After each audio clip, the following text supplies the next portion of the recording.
Well, welcome to the shop. This is January the 1st. Like I said, I hope everybody had a good New Year's.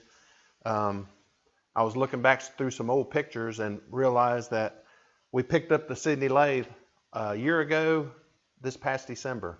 And I really thought I'd have it up and running by now, but life happens and things just slow down. Our work got extremely busy. And working a lot of hours and a lot of Saturdays, a lot of weekends. So, if you have the chance to make hay, you make hay. So that's what we've been doing. But we have done quite a few upgrades in the shop. I mean, besides the lathe, we've built a 200-gallon parts washer, a wash down table. We built a jib crane to be able to lift all these parts in and out of the parts washer. The gantry crane, unfortunately, didn't have time to pick up any of the material to do that, so that'll be coming up very, very quick. But on the Sydney lathe front, almost all the pieces are completely done, cleaned, and painted.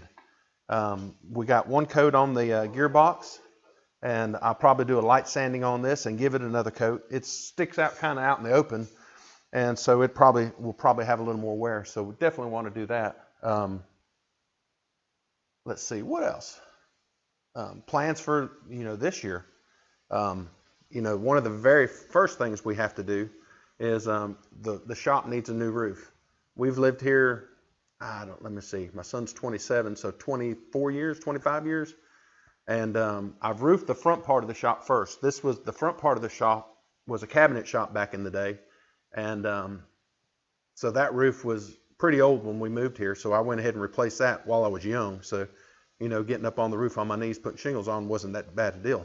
But the back half of the shop, the part that, you don't get to see, the woodworking part, is needing one now. So I think my plans are we're going to re-roof the whole roof. So I don't know whether it's going to be metal or shingles at this point.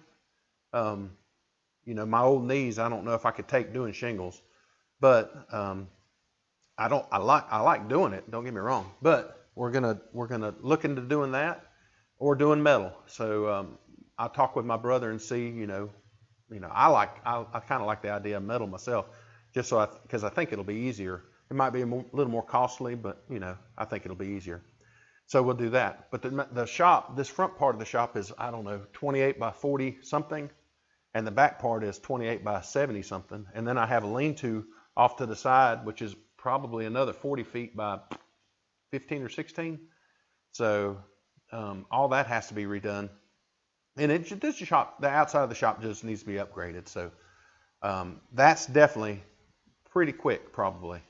So after that, then we still have to look at getting three-phase in here. And the more I'm thinking about it, the more probably we're going to go with a phase converter, rotary phase converter. So I think we're just going to have to bite the bullet, save up the money, and get one of them. I have to talk to probably American Rotary and see what they say. Plans are to get a vertical mill, so definitely going to need one for that. We just have some major, not major plans, but some plans. Still have to get the powder coating oven done. So, the thing that's holding that up is the Sydney lathe because it's taking up all the table space. So that has to be done also. So what else we got going on? That's about it.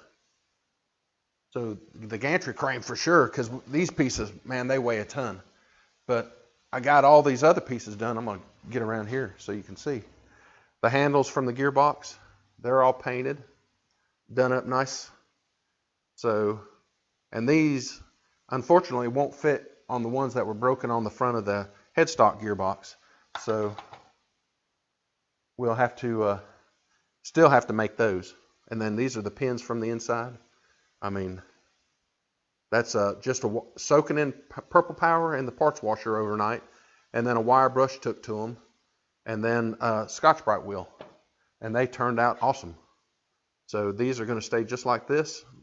Put a light coat of oil on them here in just a minute, so the rust won't get to them. And then the springs, of course, they're mild still, I'm sure, because they're already rusting. So I went ahead and ordered some new spring material from McMaster Car, because there was two of them that were broken inside the handle. They still worked, but we wanted to get all that done and replaced. Might as well, while you have it apart, you might as well do it. This is the stem for the speed selector that's on the gearbox. It screws in right here. It's bigger than all the other ones. But this is brass. This is all cast brass, this piece here. And then the main part of it's cast iron, of course. But, you know, it amazed me, you know, I reckon during the wartime, when they were building these things, the metal that they used, you know, in the same piece of machinery, you have this beautiful piece right here. I mean, that's just gorgeous. I love this thing. I wish, you know, I kind of like that look for all. It's not, you know, it's not brass. I'm sure it might be bronze, or it's got copper in it. It's got that taste a lot like copper when you're cleaning it. But I started cleaning on this, and so we have this, and then on the same piece of equipment, you have this cheap pot metal. I mean, I hate it broke, you know, but in a way I'm kind of glad, because I'm pretty sure we're going to get one made out of brass.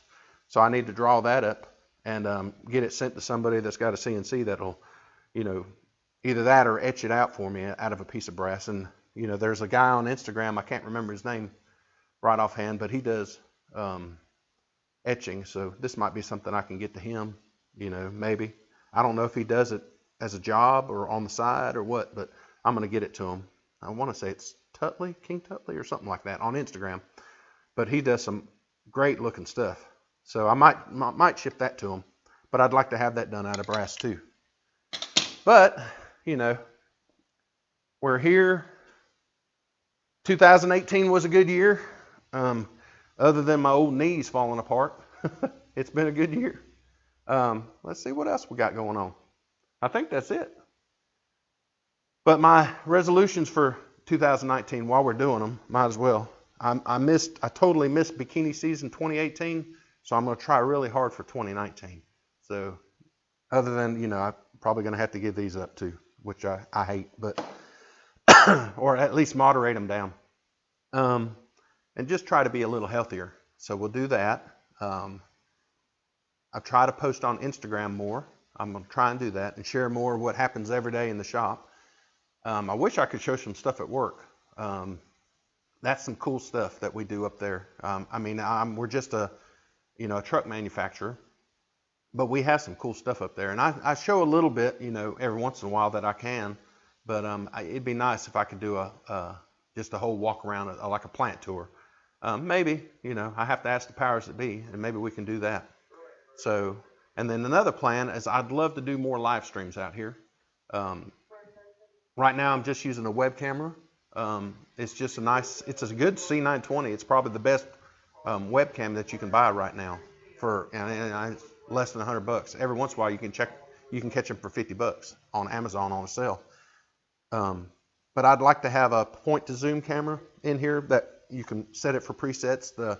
The streaming software that I use allows for presets in it, so you can, instead of cutting like to a shot, I'll show you, like I use my tablet to control the software, and I'm looking up at the big monitor that's in the shop. But you can cut to different shots. But when you cut to a shot, you can have it set to a preset, so it'll automatically go to that preset. And I'd like to have one or two cameras that can do that here, and we can just do live streams here. Editing video is very time consuming, and I like the idea of live streams. I just like doing them. What else we got going on? A confidence monitor. In the live streaming world, a lot of the live streamers that, if you've ever watched live streaming, that's mostly talking head stuff. There's a monitor right behind the camera, and Randy Richards gave me this idea on his channel. He added a confidence monitor, or he added a monitor. I don't know if it's his confidence monitor, but he added a monitor in the shop. You know, I have the 50-inch one here that I can look at, but I'm looking at it right now when I should be looking at you. So the best thing to do is to put the confidence monitor right behind the computer. I mean, right behind the camera. So we've ordered a inexpensive HDMI monitor, and it'll get mounted on a stand, sort of like what Randy Richards did. but I'll probably leave mine where it'll roll around the shop. My shop's not, it's pretty centrally located, but it's big. It's, you know, it's 28 by 40. So in order to get some of the shots, I really have to move that camera around, and then I can't see the big monitor, even though, I mean, that's a 55-inch monitor up here.